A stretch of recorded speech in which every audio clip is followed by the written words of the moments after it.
नमस्कार आप सभी लोगों को। मैं Bhairav Mewari air and defence academy Haldwani से फिर आप लोगों के बीच में आज मैं बात करूंगा हिंदी का जो उल्लेख हमारी अनुसूचियों में है वो कहाँ पर वर्णन है और कितनी भाषाएं हमारी अनुसूचियों में हैं, इनके बारे में थोड़ा डिटेल्स जानकारी देने वाला हूँ। सबसे पहले हम देखते हैं हमारे संविधान के 22 भाग हैं और मूल संविधान की बात करें तो वहाँ पर हमारे पास 8 अनुसूचियाँ थी, लेकिन वर्तमान में हमारे पास 12 अनुसूचियाँ हैं। और मूल संविधान की बात करते हैं तो वहाँ पर 395 आर्टिकल थे, लेकिन वर्तमान समय में मोर देन 400 आर्टिकल है। ठीक, उसी के साथ साथ अगर हम बात करते हैं पहली अनुसूची की फर्स्ट शेड्यूल क्या कहता है? फर्स्ट शेड्यूल ये कहता है कि भारत जो होगा वो राज्यों का संघ होगा, यानी कि भारत में वर्तमान समय में 28 राज्य हैं और 8 केंद्र शासित प्रदेश हैं। दूसरी अनुसूची क्या कहती है? दूसरी अनुसूची ये कहती है कि भारत के राज्य व्यवस्था के जितने भी सर्वोच्च अधिकारी हैं, जैसे राष्ट्रपति, उपराष्ट्रपति, सुप्रीम कोर्ट, हाई कोर्ट के जो न्यायाधीश, मुख्य न्यायाधीश हैं, इन व्यक्तियों को मिलने वाला पेंशन भत्ता, इनके बारे में है अनुसूची नंबर 2 में वर्णन। अनुसूची नंबर 3 की अगर हम बात करते हैं, शेड्यूल नंबर 3 ये बताती है कि हमारे जो राज्य व्यवस्था के सर्वोच्च अधिकारी होते हैं, राष्ट्रपति, उपराष्ट्रपति या फिर जितने भी व्यक्ति हैं हमारे पास, लोकसभा के अध्यक्ष हैं, उपाध्यक्ष हैं, इन व्यक्तियों के शपथ के बारे में वर्णन किया गया है अनुसूची नंबर 3 में। अनुसूची नंबर 4 में हम बात करते हैं तो अनुसूची नंबर 4 ये बताती है कि राज्यों से कितने सदस्यों का राज्यसभा में प्रतिनिधित्व होगा, यानी कि राज्यसभा में प्रतिनिधित्व के बारे में अनुसूची नंबर 4 में वर्णन किया गया है। अनुसूची नंबर 5 ये कहती है कि अनुसूचित जाति और अनुसूचित जनजाति के क्षेत्रों के लिए विशेष प्रशासन और नियंत्रण के बारे में वर्णन करता है।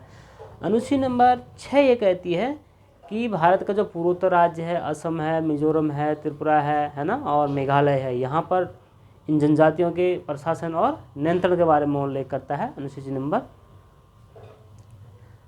6 आपकी। 7वीं अनुसूची यह बात करती है, 7वीं अनुसूची ये बात करता है कि हमारे जो अनुसूचियाँ हैं, अनुसूचियाँ कितनी सूचियाँ होंगी? 3 सूचियाँ होंगी।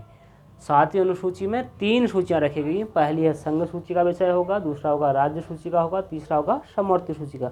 समवर्ती सूची का विषय वो विषय होता है जिस पर कानून केवल सरकार, केंद्र सरकार और राज्य सरकार दोनों बना सकती हैं, लेकिन अंतिम रूप से केंद्र सरकार का ही माना जाएगा। ठीक है, इस प्रकार से शिक्षा जो है वो समवर्ती सूची के अंतर्गत आती है। कहने का मतलब शिक्षा के प्रति राज्य सरकार भी कानून बना सकती है और केंद्र सरकार भी कानून बना सकती है। उसी के बाद बात आता है हमारे पास 8वीं अनुसूची। 8वीं अनुसूची में जो है 22 भाषाओं का उल्लेख है ना। हिंदी जो हमारे देश की राजभाषा है, राजभाषा का मतलब है राजकाज की भाषा, है ना।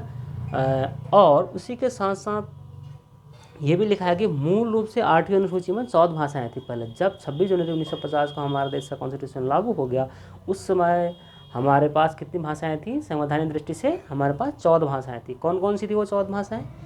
पहली भाषा थी असमिया, बांग्ला, गुजराती, हिंदी, कन्नड़, कश्मीरी, मलयालम, मराठी, उड़िया, पंजाबी, तमिल, संस्कृत, तेलुगु और उर्दू भी थी, देखिए, है ना। तो यानी कि 8वीं अनुसूची में अगर बात करते हैं, जब हमारा कॉन्स्टिट्यूशन लागू हुआ उसके बाद हमारे पास कितनी भाषाएं थी? 14 भाषाएं थी। लेकिन भारतीय संविधान दुनिया का सबसे बड़ा लिखित, नम्य और लचीला संविधान है। इसमें आर्टिकल 368 के तहत ज़रूरत पड़ने पर संसद कानून में संशोधन भी कर सकती है। तो हिंदी भाषा को ऐड करने के लिए, हिंदी नई भाषा को जोड़ने के लिए इसमें क्या क्या एक संशोधन किया गया। वो संशोधन क्या था? 21वां संविधान संशोधन 1967 में, जिसमें सिंधी भाषा को जोड़ा गया।